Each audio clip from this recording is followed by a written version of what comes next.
അഭിഷേകത്തിനുള്ള ഒരുക്കങ്ങൾക്കായി ഭഗവാൻ ശ്രീരാമചന്ദ്രൻ സൂര്യോദയത്തിന് 3 മണിക്കൂർ മുമ്പ് ഉണർന്ന് നാരായണ ആരാധനയും ഗായത്രി മന്ത്രോച്ചാരണവും നടത്തി. അപ്പോഴേക്കും അയോധ്യ നഗരം സന്തോഷത്താൽ പ്രകമ്പനം കൊണ്ടു നിൽക്കുകയായിരുന്നു.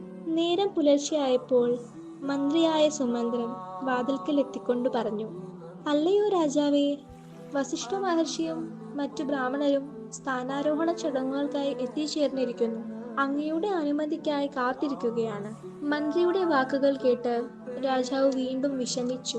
ഒന്നും മറുപടി പറഞ്ഞില്ല. കൈകേയി സുമന്ത്രനോട് അറിയിച്ചു: "അദ്ദേഹം ഇപ്പോൾ രാമനെ കാണാൻ ആഗ്രഹിക്കുന്നു. രാമനോട് ഇവിടെ വരാൻ പറയൂ." സുമന്ത്രൻ എത്രയും പെട്ടെന്ന് രാമനെയും കൂട്ടി അവിടെ എത്തിച്ചേർന്നു. വളരെയധികം ദുഃഖിതനായി തലകുനിച്ചു കരഞ്ഞുകൊണ്ടിരിക്കുന്ന പിതാവിനെ കണ്ട് ഭഗവാൻ കാര്യം അന്വേഷിച്ചു. പിതാവിന്റെ ദുഃഖത്തിന് കാരണം അന്വേഷിച്ച ഭഗവാനോട് കൈകേയി പറഞ്ഞു: "രാജാവിന്റെ ആഗ്രഹം നടപ്പാക്കാമെന്ന് വാക്കു നൽകുകയാണെങ്കിൽ ഞാൻ അത് പറയാം." ഭഗവാൻ കൈകേയിക്ക് വാക്കു നൽകിയ ശേഷം കൈകേയി പറഞ്ഞു: "ഒരിക്കൽ രാജാവിന്റെ ജീവൻ രക്ഷിച്ചതിനു പകരമായി 2 വരങ്ങൾ രാജാവ് എനിക്ക് നൽകിയിട്ടുണ്ട്. അതുപ്രകാരം ഞാൻ രാജാവിനോടൊരു വാഗ്ദാനം ചോദിച്ചിരിക്കുകയാണ്. ആദ്യത്തേത് ഭരതനെ രാജാവാക്കുക, രണ്ടാമത്തേത് രാമനെ 14 വർഷം വനവാസത്തിനയക്കുക." ഒരു ഭാവഭേദവുമില്ലാതെ രാമൻ അത് സ്വീകരിച്ചു. എന്നിട്ടു പറഞ്ഞു: "ദേവി, ഭരതന് വേണ്ടി ഞാൻ എന്തും ത്യജിക്കാൻ തയ്യാറാണ്. എന്റെ വിഷമിച്ചിരിക്കുന്ന പിതാവിനെ ധൈര്യപ്പെടുത്തിയാലും അദ്ദേഹത്തിന്റെ വേദന എനിക്ക് കാണാനാകില്ല." പിതാവിന്റെയും കൈകേയിയുടെയും പാദത്തിൽ നമസ്കരിച്ച് ഭഗവാൻ മടങ്ങി. രാത്രി മുഴുവൻ പുത്രന്റെ രാജ്യാഭിഷേകത്തിനു വേണ്ടി പ്രാർത്ഥനയിലായിരുന്ന കൗസല്യാദേവിയുടെ അടുത്ത് ഭഗവാൻ എത്തി കാര്യങ്ങൾ അറിയിച്ചു. യാത്ര ചോദിച്ചു. കൗസല്യാദേവി ബോധരഹിതയായി. ബോധം വീണ്ടെടുത്ത ശേഷം പലതും പറഞ്ഞ് യാത്രയിൽ നിന്ന് തടയാൻ ശ്രമിച്ചുകൊണ്ടിരുന്നു. ഇതെല്ലാം കണ്ട് കോപം അടക്കാൻ കഴിയാതെ ലക്ഷ്മണസ്വാമി പറഞ്ഞു: "നീതി ഉപേക്ഷിച്ച പിതാവിന്റെ വാക്കുകൾ ഏത് പുത്രനാണ് അനുസരിക്കാൻ കഴിയുക? അതിനാൽ രാജാവിൽ നിന്നും ബലമായി രാജ്യം പിടിച്ചെടുക്കേണ്ടതാണ്." ഇത് കേട്ട ഭഗവാൻ പറഞ്ഞു: "പിതാവിന്റെ ആജ്ഞ നീതിയിൽ വേരൂന്നിയതാണ്. അദ്ദേഹത്തിന്റെ തീരുമാനം അത് എന്തു തന്നെയായാലും പാലിക്കപ്പെടേണ്ടതാണ്. ഈ ലോകത്തെ സന്തോഷം താത്കാലികം മാത്രമാണ്. ആത്മീയ കാര്യങ്ങൾ പിന്തുടരുന്നതിലൂടെ മാത്രമേ സന്തോഷം ലഭിക്കുകയുള്ളൂ. അതിനാൽ പിതാവിനെതിരെയുള്ള ചിന്തകൾ പിൻവലിക്കേണ്ടതാണ്." താനും രാമനോടൊപ്പം വരുമെന്ന് ശഠിച്ച മാതാവിനോട് ഭഗവാൻ പറഞ്ഞു: "പ്രിയ മാതാവേ, അവിടുത്തെ അഭയവും സന്തോഷമാർഗവും ഭർത്താവിന്റെ സേവനം ചെയ്യുക എന്നതാണ്. മാതാവ് ഇവിടെ തന്നെ വസിച്ചുകൊണ്ട് പിതാവിന്റെ സേവനം ചെയ്യേണ്ടതാണ്" എന്ന് പറഞ്ഞ ശേഷം തന്നെ വനത്തിൽ പോകാൻ അനുവദിക്കണമെന്ന് പറഞ്ഞ് അനുവാദം വാങ്ങിയ ശേഷം അവിടെ നിന്നും ഇറങ്ങി. അതിനുശേഷം ഭഗവാൻ സീതാദേവിയുടെ അടുത്തെത്തി വനത്തിൽ പോകുന്ന വാർത്ത അറിയിച്ചപ്പോൾ തന്നെ കൂടി വനത്തിലേക്ക് കൂടെ കൂട്ടണമെന്ന് ദേവി കരഞ്ഞപേക്ഷിച്ചു. ഭഗവാൻ വനവാസത്തിന്റെ കഷ്ടതകളെ പറഞ്ഞു മനസ്സിലാക്കിക്കൊണ്ട് ദേവിയെ പിന്തിരിപ്പിക്കാൻ ശ്രമിച്ചു. എന്നാൽ ദേവി തീരുമാനത്തിൽ ഉറച്ചു നിന്നുകൊണ്ട് പറഞ്ഞു: "ഭർത്താവുള്ള പതിവ്രതയായ ഒരു സ്ത്രീയുടെ അഭയസ്ഥാനം തന്റെ ഭർത്താവ് മാത്രമാണ്.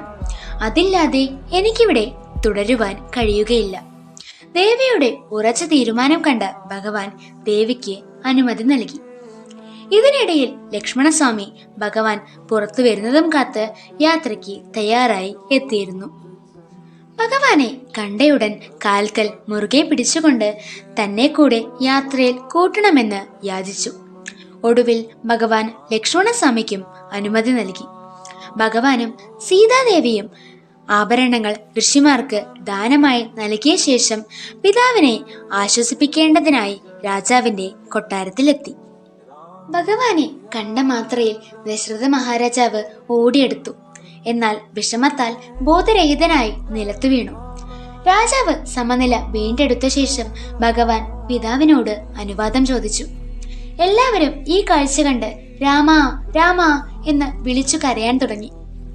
ഒരു വിഷമവുമില്ലാതെ സംസാരിക്കുന്ന രാമനെ കണ്ട് രാജാവ് പറഞ്ഞു: "കൈകേയിയുടെ വരത്തിനാൽ ഞാൻ വിഡ്ഢിയാക്കപ്പെട്ടിരിക്കുന്നു.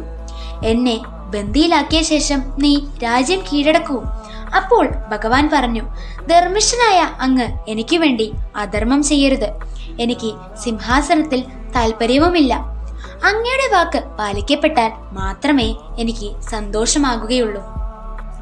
ദശരഥ മഹാരാജാവിന്റെ വിഷമം മനസ്സിലാക്കി സുമന്ത്രൻ തന്റെ അസ്ത്രങ്ങൾ പോലുള്ള വാക്ക് കൈകേയിയുടെ നേരെ ഉപയോഗിച്ചുകൊണ്ട് തീരുമാനം മാറ്റാൻ പരിശ്രമിച്ചു.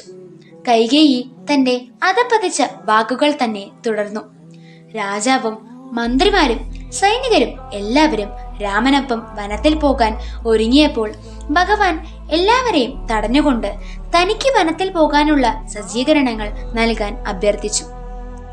ഇത് കേട്ട ഉടൻ താൻ എല്ലാം തയ്യാറാക്കിയിട്ടുണ്ടെന്ന് പറഞ്ഞുകൊണ്ട് കൈകേയി വനത്തിൽ പോകുമ്പോൾ ധരിക്കാനുള്ള മരവുരി മൂവർക്കും നൽകി. ഒരു കാരണവുമില്ലാതെ ദുഷ്ടയായ കൈകേയി സീതാദേവിക്കും മരവുരി നൽകുന്നത് കണ്ട് എല്ലാവരുടെയും ഹൃദയം വിങ്ങി. ആർക്കും ഈ അധർമ്മം കണ്ടു നിൽക്കാൻ സാധിച്ചില്ല.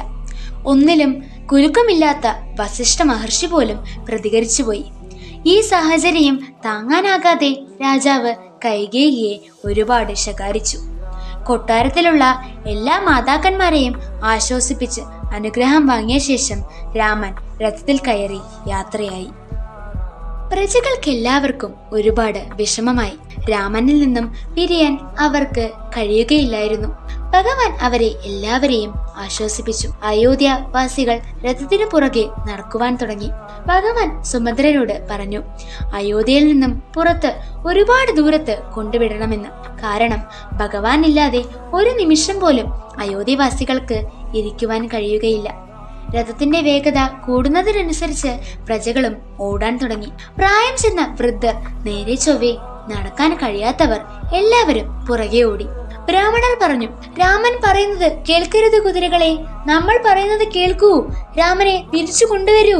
ഞാൻ രഥത്തിൽ പോകുമ്പോൾ ഈ പാവം ജനങ്ങൾ ഇങ്ങനെ ഓടുന്നത് ശരിയല്ല എന്ന് മനസ്സിൽ വിചാരിച്ച് ഭഗവാൻ രഥത്തിൽ നിന്നും ഇറങ്ങി അവരോട് മടങ്ങിപ്പോകാൻ ആവശ്യപ്പെട്ടു.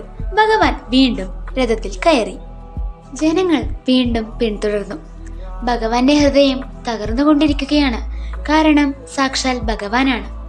ഭക്തർക്ക് വേദനയുണ്ടാകുമ്പോഴാണ് ഭഗവാന് വേദനിക്കുന്നത്. തമസ നദിക്കരയിൽ വിശ്രമിച്ച ശേഷം യാത്ര തുടരാമെന്ന് തീരുമാനിച്ചു. ഇനി മുൻപോട്ടുള്ള വനയാത്ര താങ്ങാൻ ജനങ്ങൾക്കാവില്ല. അതികഠിനമായിരിക്കും.